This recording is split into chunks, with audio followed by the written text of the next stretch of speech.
पास का स्टॉप और 265 तक के टारगेट्स यहाँ पर खुलते हुए दिखाई पड़ सकते हैं। लॉन्ग साइड पर अगर आप जाना चाह रहे हैं तो एचपीसीएल एक अच्छा विकल्प हो सकता है। इसके अलावा आप बात करते हैं एक और सरकारी कंपनी की जहां पे जीएमडीसी का रिन्यूएबल एनर्जी में जोर शोर से एक क्षमता विस्तार का प्लान है।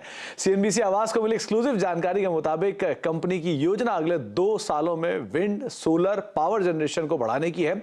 इस खबर पर और ज्यादा डिटेल ले लेते हैं। केतन हमारे साथ मौजूद भी है।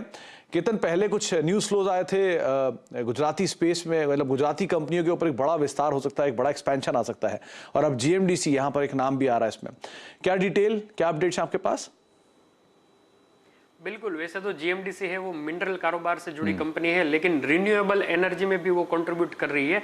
अभी 205 मेगावाट का वो तो ऑलरेडी पावर जनरेशन कर रही है, लेकिन अगले 2 साल में उनकी एग्रेसिव प्लान है कुछ, और 348 मेगावाट पर जीएमडीसी है वो 2 साल में पावर जनरेशन का काम है वो शुरू कर देगी, जिसमें 300 मेगावाट है वो सोलर पावर रहेगा और जो 48 मेगावाट है वो विंड के ऊपर रहेगा। सूत्र ने जो हमें जानकारी दी है उसके मुताबिक इस पर कंपनी है वो अगले 2 साल में 2000 करोड़ का निवेश भी करने वाली है।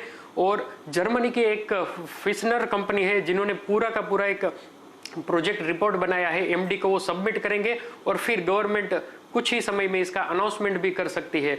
और कंपनी का जहां पर पूरा का पूरा एरिया है, जहां पर से वो पूरा लिग्नाइट और पूरा मिनरल ले रही है, वो कच्छ में ही ये जो 3 साइट आइडेंटिफाई की है वो है पांद्रो, मातानो मड और उमरसर। तो ये तीनों जगह पर है वो प्लांट लगेंगे। कामकाज भी कुछ ही समय में शुरू हो जाएगा। सिर्फ एक अप्रूवल के लिए गवर्नमेंट ऑफ गुजरात के पास ये पूरा का पूरा मामला गया हुआ है। तो हम कह सकते हैं कि जो 205 मेगावाट पर कंपनी काम कर रही थी वो बढ़कर अब 348 उसमें एड ऑन होगा और कंपनी की टॉप लाइन है वो भी अच्छी खासी इससे इंप्रूव हो सकती है। 2000 करोड़ रुपए का एक केपेक्स और केपेक्स का इंपैक्ट स्टॉक 1.5% ऊपर कामकाज करते हुए 157-158 के स्तरों पर कामकाज कर रहा है। गाबा सर, कोई राय जीएमडीसी के ऊपर?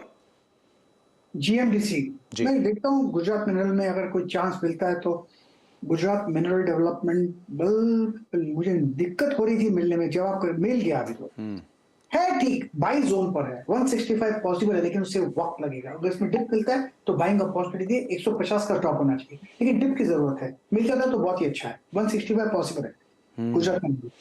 165 पॉसिबल है जीएमडीसी के अंदर। अगर आप देख रहे हैं तो करीब 1.5% के आसपास की तेजी है और इंटरेस्टिंग पार्ट यह है कि 6 के मल्टीपल पर है और करीब 0.3% के आसपास की डिविडेंड यील्ड पे स्टॉक ऑलरेडी कामकाज कर रहा है। तो 157-158 पर जीएमडीसी फिलहाल ट्रेड करता हुआ। ब्रेक का वक्त है, ब्रेक के बाद लौटते हैं और एक पूरा ऑटो एक्सपो, किस तरह से नए लॉन्चेस हैं, कौन कौन सी गाड़ियां हैं, दीपाली ने कौन कौन सी गाड़ियों को अनवील किया, इन सब पर हम बातचीत करते हैं छोटे से ब्रेक के उस पर।